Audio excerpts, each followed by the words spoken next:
DragonCon 2016, 30th anniversary. Crispy is back, and I've got interviews, and I've got Mercedes and Larry with us. Holy crap, you guys are awesome. Thank you for coming to our tiny little convention. You might have... Your tiny little 80,000 person convention. Yeah, we're doing you a big favor by being here, honestly. I really appreciate it. Nobody would show up. I don't think anyone's going to come. No, seriously. No, it's not going to happen. These are all Shriners, it's a wash. I swear you. Yeah. They're paid extras. Oh, see, well, they prefer the term background actor now. You're right, I'm sorry. Yes, background performer or something. So, but well, DragonCon, we love you guys. Thanks. And again, personally, thank you guys for having this moment with us. So, okay, my ass is chapped now. We love being had. Thank you very much. Excellent. So conventions, you guys have been to a few. Just a few. It's kind of something you've done. 35 years. It's a lot of convention, guys. Yeah, this is my 263rd convention as a guest or guest of honor. Holy wow. Back when he was young and much more energetic, he was doing 2 a month. Yeah. And now you're just toning it back down. Still as energetic, but be more respectful at the time. Well, you know, the way that I like to put it is that I get tired, but I never tire of them. Oh, yeah, I like that. Yeah. There's a certain kind of energy that you only get at these kind of shows. That it's like, all right, I'm a little worn out, but when you start getting here, everyone's around. You're like, I can't not enjoy myself in some capacity. It's a lot like being a rock star, where, okay, you get a paycheck, there's dollars, fine. But when you go on stage, that's getting paid. Yeah, that's where you get it back from. This is where we're both in very, very solitary jobs. You know, whenever we're working on a book or I'm working on artwork or whatever, it's a room and a word processor. And a word processor cursor going beep, beep, beep, just giving you the finger over and over, daring you to do something. But you're just alone in a room. And whenever we get to come to a convention, see, even after this many years, I call it get to come. We get to actually meet the people that are reading the stuff, and holy crap, this is awesome. We get to meet thousands of people. And thank you very much, my mortgage appreciation. That's a fair answer, But it's great because we get to meet people that have named their kids after characters that we've created. That's going to be an interesting moment to come across when that first started happening. It's interesting the first few times, and then when they start sending you the wedding here's the baby. Oh, goodness. Or you meet them when they've graduated college. That's fine. I mean, and I'm naming my daughter after so-and-so because I was named after Carowin. I mean, we had the conversation earlier about, what I was doing in high school, how related you guys at the time. So, I felt the gray hairs popping up. I'm sorry, but to say that with that though, you guys are legacy.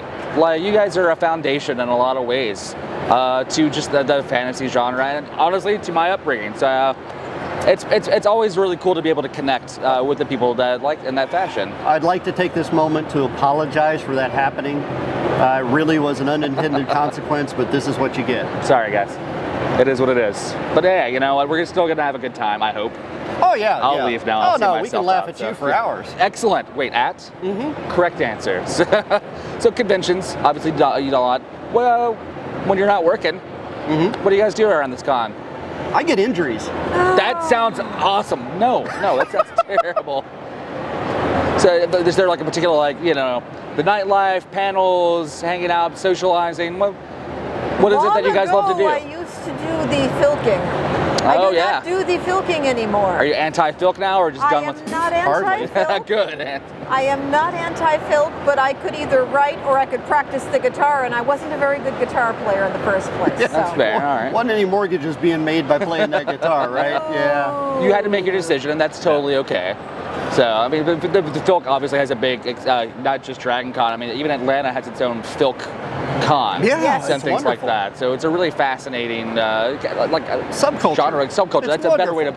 It's a really cool, pleasant collection of folks there. So the DragonCon, obviously, Atlanta, something that you guys love. What kind of panels are you guys sitting on? Anything? Where can we see you guys this weekend in an official capacity? In an official capacity, we've got 2 autographings. Yeah. One. Only 2. So come quick because only 2 of you get it. Official autographs. Okay. That's all you get. Just 2 this year. 2 people there, and then we're out of there. One Yeah. is tomorrow, and the second one is Sunday. Okay. And then we have 2 unofficial autographings in the dealer's room. Oh, nice. Yeah. So we've had 1-hour autographings go to 3.5 just because we like to talk to everybody. You want to see everyone, there. yeah. Unfortunately, sometimes the rooms are in use by other people. Right, And it's scheduled 1 hour at a time. Yeah. What can you do? But then you guys are, would you say, in the dealer hall? Do you guys yourself have like some kind of table there, or are you just kind of like doing a share with someone? We loiter. We Good answer. occasionally do work with Wordfire, Kevin Anderson. Yeah. Yeah. We did a con with him just 2 weeks ago, in fact. But we aren't doing it this week. Okay. So. I believe it's the missing volume is where one of the autographings is. Okay. Yeah, good people. I'm nice. Not sure where the other one is. But we can find it. I'm sure the information's out there. Right. So it definitely and will be as fun. far as panels go, I'm pretty well booked up all day tomorrow, all day Saturday, and all day Sunday. So you're going to have a pretty full weekend then. Oh yeah. It's good. It'll be fun though. I'll it's been interesting. I'll get my aerobic exercise trying to get from panel to panel. Do you have the step counter thing going on that everyone else is doing? we stopped counting steps around here at like 30,000 the other day. We're like, yeah, no, I'm fine. Yeah, you're good. You're good. Yeah, you know, I've been to over a dozen Dragon Cons. I was a guest at the first one too. Yes. And it was like, what, 700 people maybe, I think? It was a lot. It was a different lifetime ago. I mean, I've been doing this for 15 years, and even just in that time. 15 years. Fantastic. 2 hotels, a couple of people were here, and it was easy to get around. And here we are. It's almost like an empire of sorts. We are Atlanta's heart and things like that. It is. It's wonderful. It's huge. So, you guys go for it? No, always go for it. Oh yeah. About the pastimes and things. We used to do a lot of rehab of birds of prey. Yeah, that's awesome. You know, we don't do it Hawks anymore. and Owls and Falcons. We don't do it anymore because we're too old and tired and cranky. And we don't go through 5 acres of wait a minute bushes anymore. I can't free climb That sounds anymore. terrible. Free climbing into trees is not a good idea at our age. But that's understandable. we used to have times when we would have like 17 owls and falcons at one time and get them back into the wild and everything. But that all... Owls make very poor pets. Yes, they do. Yes, they're very free spirits. Not pet material. Pets. No, they're actually as thick as a block of linoleum. There's no brain there, let me tell you. It's mostly feather. But that eventually led to me working on the Lord of the Rings films. Okay, doing the Great Eagle stuff with Weta. It was a wonderful opportunity where Misty and I were the guests of honor at their national convention in New Zealand. Oh, wow, that must have been beautiful. And a bunch of people from the show, you know, they said, come on down to the studio, we'll show you around. And it turned out our escort was Richard Taylor, who is the director of visual effects. It finally came down to they didn't have any reference for golden eagles for the movies, and I'm There's no golden eagles in the zoos. Yeah, what do they do? There's no golden eagles in the Australian zoos. The only thing that Australia had was wedge tails. Right. And that's nothing like a golden eagle. No. And Larry pipes up with, well, I have one in my studio.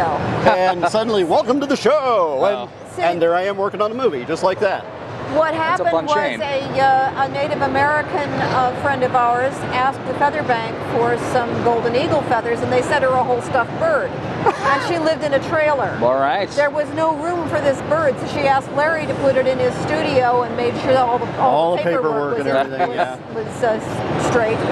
And that's how you end up in New Zealand, I suppose. Well, it was just right place, right time, other side of the planet, you know. Yeah, quite literally. Almost a whole different world in many different ways. So then The Hobbit came along, and they're shooting in like 4 times the resolution.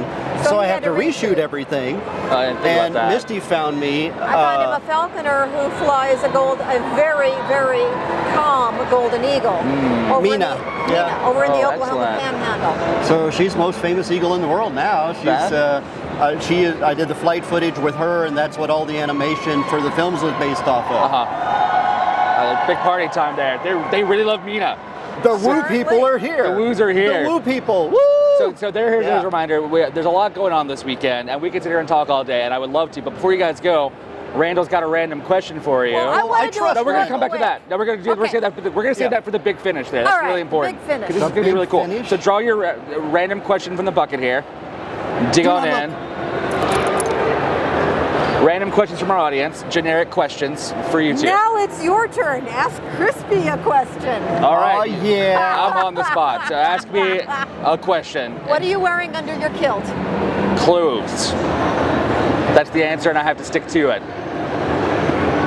It's clothes. It's wearing clothing. This is my skeptical look. It should be, but it's a family show, so you know. Yeah. As far as you know, clothes. That's all we can know. So before we go, like I said, this is huge news for you. Yeah. We're going to talk about this. Just before we left, I got word from Hyperion that this hit #1 on the New York Times bestseller ebook list. That is awesome. That's really cool. I'm now a #1 New York Times bestseller. Yes. Took us 30 years, but there you go. It's worth it though. So I'm looking forward to checking this out. And reading you online. shall. I'm going to, because I've read a lot of this stuff, so I'm really excited. So personally, for myself and behalf of the convention, thank you guys for taking this time out of your day. Thank you. I really appreciate it, guys. We appreciate it. Awesome, and thank you, DragonCon at home. That's right. Thanks for being here, everybody. Thank you. Thank you.